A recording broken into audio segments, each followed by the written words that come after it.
Hey, good morning, NASCAR fans. Seriously Fast Motorsports here. Thank you for coming back and checking out another one of our videos.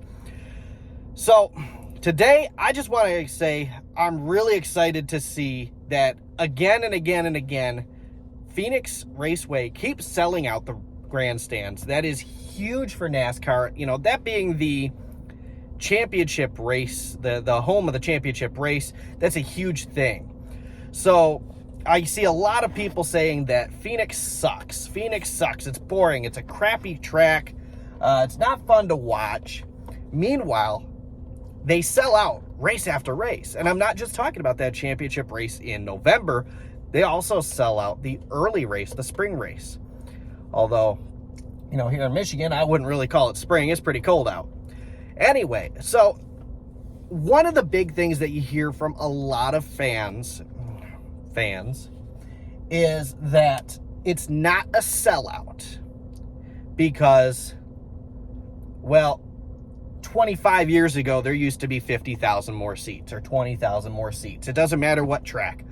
Oh, well, they removed the backstretch stands at Daytona.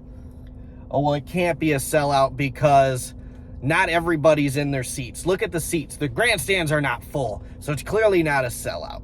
So, as a business owner, as a business guy, as someone who understands the basic concepts, let me give you explanations on why that is.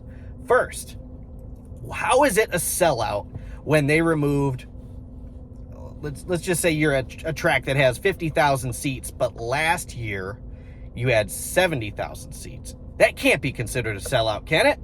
Well, actually, yes. It doesn't matter if you had 100,000 seats the year before. If you've got 50,000 seats and you sell 50,000 seats, it's a sellout. If you have 50,000 seats, but you only offered 10,000 of them, it's a sellout. I know that's hard for you guys to understand, and I don't mean to say that in a condescending way. It seems to be very difficult for some people to understand. When you offer X number of seats and you sell X number of seats, it's a sellout. Now, if you sell X, offer X, and you only sell Y, that's not a sellout.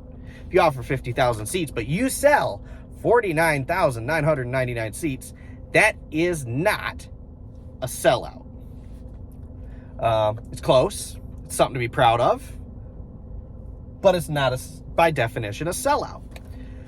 You know, how is it that you can have,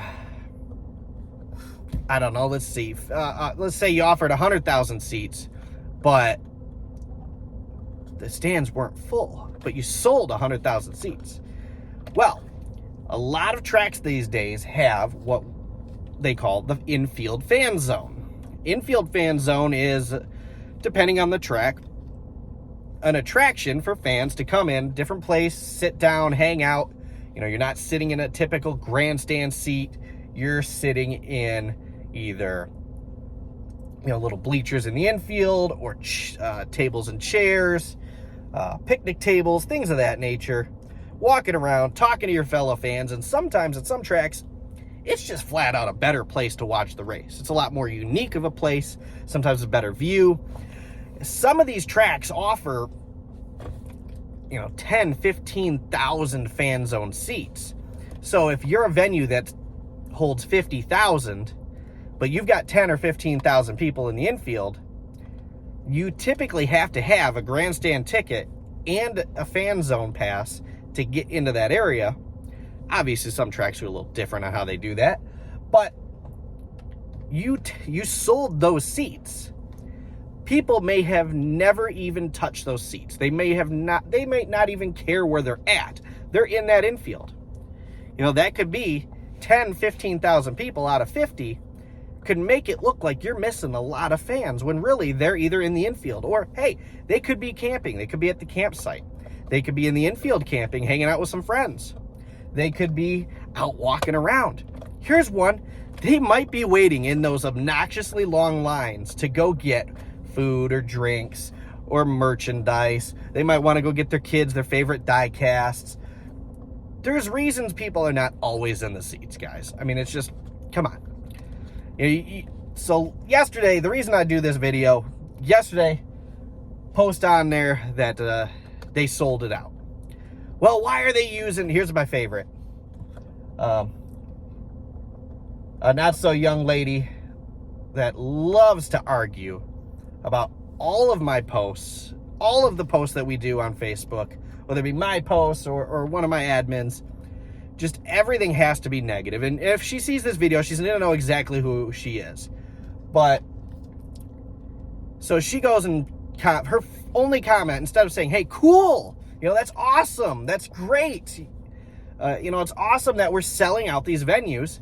What does she do? She goes and says, well, why do they have to use an old picture?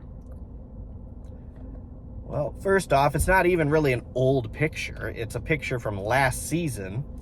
So I wouldn't really call it old. It's not from yesterday's race, but it's not old.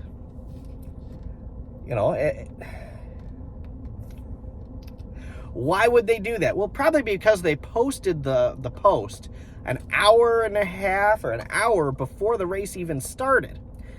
I'm not sure about you guys. I go to a lot of races every year. Typically an hour before the race starts, there's not that many people sitting in their grandstand seat.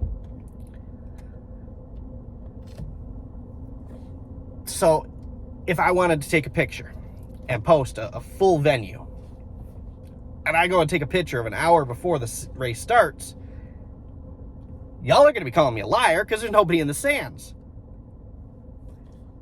Now, here's another argument. You know, we'll post, because we've done this before. We've posted a picture of, actually it was earlier this season, or no, it was later last season. We posted a whole article talking about attendance because NASCAR sold out 50% more venues in 2023 than they did in 2022. And we used a photo of Martinsville. And I mean, you could not sit down if you did not have a seat. There were no extra seats. There was no shoulder room. I mean, you couldn't reach between people. It was shoulder to shoulder, packed, sold out.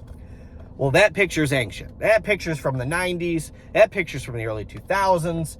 Oh, that picture's from the early 90s. And then these people just throw these fits because it looks like it's old. Meanwhile, you zoom in, and what you do is when you're on a phone, for example, you put your fingers and you do this, you expand the picture. I didn't realize that Ty Gibbs drove the number 54 Monster Energy Camry back in the late 90s. Actually, I didn't think he was born yet. I mean, people want to argue, but they don't want to do the simple, basic research themselves. That's why you have media outlets like ours. We do the research for you, and we come out with the best information possible. So with that being said, guys, I mean, it's very, very simple to explain why a sellout might not have everyone in the stands at all times. Here's another one. People might be sick. They might have had a change of plans. They might have had an emergency. You know, people might not show up. People might be late. You never know why a sold-out venue does not have everybody in the seats at the same time. Another thing. Everybody likes to use this argument, and it's a valid argument, 100%. Well, you get secondary markets such as StubHub or, you know, Ticket. There's a bunch of them. But a company like StubHub comes in and buys 10,000 seats or 5,000 seats. And maybe those seats aren't sold secondhand. Well, guess what? It doesn't matter to the track. A track doesn't see who buys the seats. NASCAR could buy all 50,000 seats at a venue, and it's still a sellout because it doesn't matter who's buying the seats, and nobody could show up. It could be 0 people in the stands. It is still a sellout. I know it's a little bit of a ramble video, but sometimes you just got to say it. Hey, if you did watch, thanks for watching. We love using common sense here. If you guys enjoy these kind of videos, I might do some more. If you guys like the information that we're sharing, great. Share it, spread it around. Let's have some fun. Hey, good luck to your driver this weekend. Good luck to your team for the rest of the season. I hope you enjoy the sport quite as much as I do. And have a great rest of your day.